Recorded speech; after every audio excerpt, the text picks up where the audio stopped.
Hi, അപ്പോൾ എല്ലാവർക്കും വീണ്ടും അച്ചൂസ് ഫ്ലേവറിലേക്ക് സ്വാഗതം. അപ്പോൾ നമുക്കിന്ന് ഒരു എഗ്ഗ് വെച്ചിട്ടുള്ള ഒരു സൂപ്പറായിട്ടുള്ള ഒരു ഡിഷ് എങ്ങനെയാണ് ഉണ്ടാക്കുന്നതെന്ന് നോക്കാം. സ്ക്രാമ്പിൾഡ് ചെയ്തിട്ടാണ് ഉണ്ടാക്കുന്നത്. അപ്പോൾ കുറച്ച് ചേരുവകളും കൂടെ ചേർത്താൽ നല്ല ടേസ്റ്റി ആയിട്ട് നല്ല ചിക്കി പൊരിച്ചിട്ട് ആക്കിയെടുക്കാൻ പറ്റും നമുക്ക്. അപ്പോൾ അതെങ്ങനെയാണ് ഉണ്ടാക്കുന്നതെന്ന് നോക്കാം. അതിന് മുന്നേ ആയിട്ട് നിങ്ങളെൻ്റെ ചാനൽ ആദ്യമായാണ് കാണുന്നതെങ്കിൽ എൻ്റെ ചാനൽ സബ്സ്ക്രൈബ് ചെയ്യണം. എൻ്റെ വീഡിയോ ഇഷ്ടമായ ലൈക്ക് ചെയ്യണം, ഷെയർ ചെയ്യണം, കമൻറ്റ് ചെയ്യണം. അപ്പോൾ ഇനി വേണ്ടുന്ന ഇൻഗ്രീഡിയൻസ് എന്തൊക്കെയാണെന്ന് നമുക്ക് പരിചയപ്പെടാം. അപ്പോൾ ആദ്യം തന്നെ അതിനായി ഞാൻ ഒരു 4 മുട്ട എടുത്തിട്ടുണ്ട്. ഉപ്പ് ചേർത്ത് ബീറ്റ് ചെയ്ത് വെച്ചേക്കുന്നതാണ്. പിന്നെ ഒരു 4 മീഡിയം സൈസ് സവോള ഇതേപോലെ തീരെ കനം കുറച്ച് അരിഞ്ഞതാണ് 4 എണ്ണം. പിന്നെ ഒരു തക്കാളി ഇതുപോലെ തീരെ കനം കുറച്ച് അരിഞ്ഞിട്ടുണ്ട്. പിന്നെ ഒരു ചെറിയ കഷ്ണം ഇഞ്ചി നന്നായി പൊടിയായി അരിഞ്ഞതാണ്. പിന്നെ ഒരു തണ്ട് കറിവേപ്പില, പിന്നെ ഒരു 3 പച്ചമുളക്, പിന്നെ ആവശ്യത്തിന് ഉപ്പ്, 2.5 ടേബിൾ സ്പൂൺ വെളിച്ചെണ്ണ, പിന്നെ മസാലകളായിട്ട് ഒരു 1/2 ടീസ്പൂൺ കാശ്മീരി മുളക് പൊടി, ഒരു 1/4 ടീസ്പൂൺ മല്ലിപ്പൊടി, പിന്നെ 1/2 ടീസ്പൂൺ മഞ്ഞൾപ്പൊടി, പിന്നെ ഒരു ചെറിയ പച്ചമുളക് ഇതേപോലെ നല്ലതായിട്ട് ചെറുതായി അരിഞ്ഞു വെച്ചിട്ടുണ്ട്, കൊത്തി അരിഞ്ഞിട്ട് വെച്ചിട്ടുണ്ട്, അതും കൂടെ വേണം. ഇത്രയാണ് ഇതിന് വേണ്ടുന്ന ഇൻഗ്രീഡിയൻസ്. ഇനി നമുക്ക് ഇതെങ്ങനെയാണ് ഉണ്ടാക്കുന്നതെന്ന് നോക്കാം. പിന്നെ ഇതിലേക്ക് ഒരു 10 കുരുമുളക് ചതച്ചതും ഒരു 1/4 ടീസ്പൂൺ പെരിഞ്ജീരകം പൊടിച്ചതും കൂടെ വേണം. ഞാൻ നേരത്തെ പറയാൻ മറന്നുപോയതാണ്, ഇതും കൂടെ ഇതിലേക്ക് വേണം. ഇനി നമുക്ക് ഇതെങ്ങനെയാണ് പ്രിപ്പയർ ചെയ്യുന്നതെന്ന് നോക്കാം. ഞാനിതിപ്പോൾ ഒരു മൺചട്ടിയിലാണ് ചെയ്യുന്നത്. അതിനായി ഒരു മൺചട്ടി അടുപ്പത്ത് വെച്ചിട്ടുണ്ട്. ഇത് മൺചട്ടി തന്നെ വേണമെന്ന് നിർബന്ധമില്ല. നിങ്ങൾ യൂസ് ചെയ്യുന്ന ഏത് പാനായാലും പ്രശ്നമില്ല, അങ്ങനെ എടുക്കാവുന്നതാണ്. ഇപ്പം നമ്മുടെ ചട്ടി ചൂടായിട്ടുണ്ട്. ഇതിലേക്ക് നമുക്ക് വെളിച്ചെണ്ണ ഒഴിച്ചു കൊടുക്കാം. വെളിച്ചെണ്ണ ഒന്ന് ചൂടായതിന് ശേഷം നമുക്ക് അതിലേക്ക് കുറച്ച് കറിവേപ്പില ഇട്ട് കൊടുക്കാം. കറിവേപ്പില ഇട്ട് കൊടുക്കുക. കറിവേപ്പിലയുടെ ഒരു നല്ല ഫ്ലേവർ കിട്ടാൻ വേണ്ടിയിട്ടാണ് ആദ്യം തന്നെ കറിവേപ്പില ഇട്ട് കൊടുക്കുന്നത്. കറിവേപ്പില ഒന്ന് പൊട്ടിയതിന് ശേഷം നമുക്കിതിലേക്ക് പച്ചമുളക് ഇട്ട് കൊടുക്കാം. പച്ചമുളക് ഒന്ന് ഫ്രൈ ചെയ്തെടുക്കുക. ഇനി ഇതിലേക്ക് ഇഞ്ചി ഇട്ട് കൊടുക്കാം. ഇഞ്ചിയുടെ പച്ചമണം മാറുന്നവരെ ഒന്ന് വഴറ്റി കൊടുക്കുക. ഇത് സ്കൂളിലൊക്കെ ലഞ്ച് ബോക്സിൽ കൊടുത്തു വിടാൻ നല്ല പറ്റിയ ഒരു ഡിഷാണ്. കുട്ടികളെല്ലാം ചോറെല്ലാം നന്നായി കഴിക്കും. വേറെ ഡിഷൊന്നും ഇല്ലെങ്കിൽ തന്നെ നല്ല ടേസ്റ്റി ആയിട്ടുള്ള ഒരു ഐറ്റമാണിത്. ഇപ്പോൾ ഇഞ്ചിയുടെ പച്ചമണമൊക്കെ മാറിയിട്ടുണ്ട്. ഇനി നമുക്ക് ഇതിലേക്ക് നമ്മൾ അരിഞ്ഞു വെച്ചിരിക്കുന്ന സവോള ചേർത്ത് കൊടുക്കാം. ഞാനിവിടെ 3 സവോളയാണ് എടുത്തിരിക്കുന്നത്. നന്നായി കനം കുറച്ച് തന്നെ അരിഞ്ഞെടുക്കാൻ ശ്രദ്ധിക്കണം.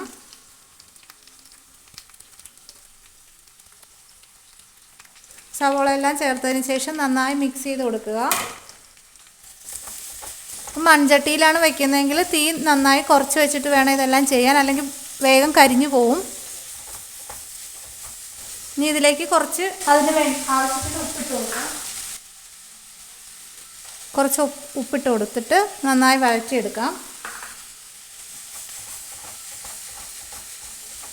നല്ലൊരു ബ്രൗൺ കളർ ആവുന്നത് വരെ ഇത് ഒന്ന് വഴറ്റിയെടുക്കണം. ഇപ്പോൾ ഏകദേശം ഉള്ളിയുടെ നിറമെല്ലാം മാറി വന്നിട്ടുണ്ട്, ചെറുതായി ബ്രൗൺ നിറമായി വന്നിട്ടുണ്ട്. പിന്നെ പ്രത്യേകം ശ്രദ്ധിക്കണം, ഈ കറി ഉണ്ടാക്കുമ്പോൾ നമ്മൾ തീർച്ചയായും വെളിച്ചെണ്ണ തന്നെ ഉപയോഗിക്കാൻ ശ്രദ്ധിക്കണം. അപ്പോൾ മാത്രമേ ഈ ടേസ്റ്റ് കിട്ടുള്ളൂ. വേറെ എണ്ണ യൂസ് ചെയ്താൽ ഈ ടേസ്റ്റ് കിട്ടില്ല. ഇനി നമുക്ക് ഇതിലേക്ക് തക്കാളി ചേർത്ത് കൊടുക്കാം. തീരെ കനം കുറച്ചിട്ട് വേണം തക്കാളി അരിയാൻ, എന്നാൽ മാത്രമേ വേഗം അതിൽ വെന്ത് കിട്ടുള്ളൂ. അപ്പം തീരെ കനം കുറച്ച് അരിഞ്ഞെടുക്കണം. ഇനി ഇതൊന്ന് മിക്സ് ചെയ്യാം. തക്കാളി ചെറുതായിട്ടൊന്ന് വാടുന്നത് വരെ ഇങ്ങനെ ഇളക്കി കൊടുത്തോണ്ടിരിക്കുക. അപ്പോൾ നമ്മുടെ തക്കാളി എല്ലാം ഓൾമോസ്റ്റ് വെന്ത് റെഡി ആയിട്ടുണ്ട്. ഇനി നമുക്കിതിലേക്ക് മസാലകളൊക്കെ ചേർത്ത് കൊടുക്കാം. മുളക് പൊടിയും മല്ലിപ്പൊടിയും മഞ്ഞൾപ്പൊടിയും ചേർത്ത് കൊടുക്കാം. ഇനി ഇതിൻ്റെ ഒരു പച്ചമണം മാറുന്നവരെ ഒന്ന് നമുക്ക് നന്നായി മിക്സ് ചെയ്ത് കൊടുക്കാം. തീ നന്നായി കുറച്ച് വെച്ചിട്ട് വേണം ഇതിപ്പം പൊടികളെല്ലാം ചേർത്ത് കൊടുക്കാൻ. നന്നായി മിക്സ് ചെയ്യുക. അങ്ങ് പൊടികളുടെ പച്ചമണമെല്ലാം മാറിയിട്ടുണ്ട്. ഇനി നമുക്ക് നമ്മുടെ മുട്ട ചേർത്ത് കൊടുക്കാം. ഞാനിവിടെ കോഴിമുട്ടയാണ് എടുത്തേക്കുന്നത്.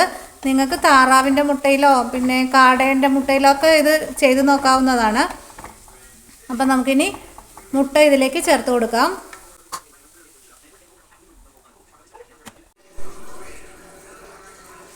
ഇനി നമുക്കിത് നന്നായിട്ട് മിക്സ് ചെയ്ത് കൊടുക്കാം. ഈ മുട്ടയിലെ വെള്ളം എല്ലാം ഒന്ന് വറ്റിച്ചെടുക്കണം. നന്നായി മിക്സ് ചെയ്യുക.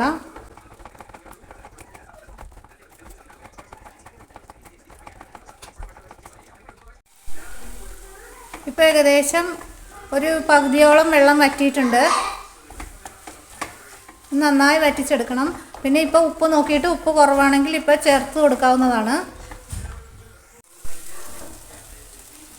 അങ്ങനെ നമ്മുടെ മുട്ടയിലെ വെള്ളം എല്ലാം വറ്റി നല്ല ഇതായിട്ടുണ്ട്, നല്ല സൂപ്പറായിട്ടുണ്ട്. ഇനിയിപ്പോൾ എല്ലാം ആയി. ഇനി നമുക്ക് നമ്മുടെ പെരിഞ്ജീരകത്തിൻ്റെ പൊടിയും കുരുമുളക് പൊടിയും കൂടെ ചേർത്ത് കൊടുക്കാം. പെരിഞ്ജീരകം കുരുമുളകും പൊടിച്ചത് ചേർത്ത് കൊടുക്കുക അവസാനം. എന്നിട്ട് നന്നായി ഒന്ന് മിക്സ് ചെയ്യുക. സൂപ്പർ ടേസ്റ്റാണ് ഇതിന്. അപ്പോൾ എല്ലാവരും ഒന്ന് ട്രൈ ചെയ്ത് നോക്കണം. ട്രൈ ചെയ്തിട്ടുള്ളവരാണെങ്കിൽ കഴിച്ചിട്ടുള്ളവരാണെങ്കിൽ ഒന്ന് പറയണം എങ്ങനെയുണ്ടെന്ന്. പണ്ടൊക്കെ നമ്മൾക്ക് ലഞ്ച് ബോക്സിൽ എപ്പോഴും ഉണ്ടാക്കി തന്നു വിടുന്ന ഒരു ഐറ്റം ആയിരുന്നു ഇത്. നല്ല സൂപ്പർ ടേസ്റ്റാണ്. ഇനി നമുക്ക് പൊടിയായിട്ട് അരിഞ്ഞു വെച്ചിരിക്കുന്ന ആ പച്ചമുളകും കൂടെ ചേർത്ത് കൊടുക്കാം. പിന്നെ കുറച്ച് കറിവേപ്പിലയും ചെറുതായി അരിഞ്ഞിട്ട് ചേർത്ത് കൊടുക്കാം. എന്നിട്ട് ഇനി നമുക്ക് തീ ഓഫ് ചെയ്തിട്ട് ഒരു 1/2 ടീസ്പൂൺ പച്ച വെളിച്ചെണ്ണ കൂടെ ചേർത്ത് ഇത് നമുക്ക് മൂടി വയ്ക്കാം.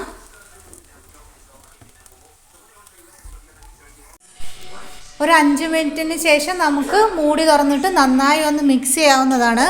മൂടി തുറന്ന് എല്ലാം നന്നായി ഒന്ന് മിക്സ് ചെയ്യുക.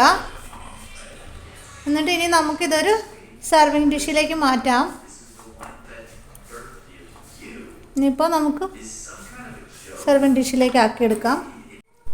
അങ്ങനെ നമ്മുടെ ടേസ്റ്റി ആയിട്ടുള്ള മുട്ട ചിക്കി പൊരിച്ചത് അല്ലെങ്കിൽ മുട്ട സ്ക്രാമ്പിൾ ചെയ്തിട്ട് ആക്കിയ ഡിഷ് നമ്മുടെ റെഡി ആയിട്ടുണ്ട്.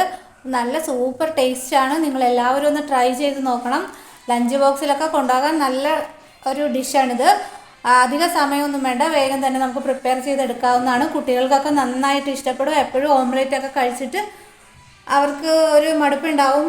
അപ്പോൾ ഇങ്ങനെയൊക്കെ ഒന്ന് ട്രൈ ചെയ്ത് കൊടുത്താൽ അവർ സ്കൂളിൽ കൊണ്ടുപോകുന്ന ലഞ്ച് ഫുള്ള് ഫിനിഷ് ചെയ്തിട്ട് മാത്രമേ കൊണ്ടുവരുള്ളൂ.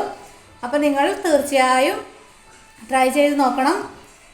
അപ്പോൾ എൻ്റെ ഈ വീഡിയോ ഇഷ്ടമായാൽ ലൈക്ക് ചെയ്യണം, ഷെയർ ചെയ്യണം, സബ്സ്ക്രൈബ് ചെയ്യണം, കമൻറ്റ് ചെയ്യണം, സപ്പോർട്ട് ചെയ്യണം. അപ്പോൾ ഇതുവരെ സപ്പോർട്ട് ചെയ്ത എല്ലാവർക്കും വീണ്ടും വീണ്ടും നന്ദി. അപ്പോൾ വീണ്ടും പുതിയൊരു നല്ലൊരു വീഡിയോയുമായി വീണ്ടും കാണാം. അതുവരെ താങ്ക് യു.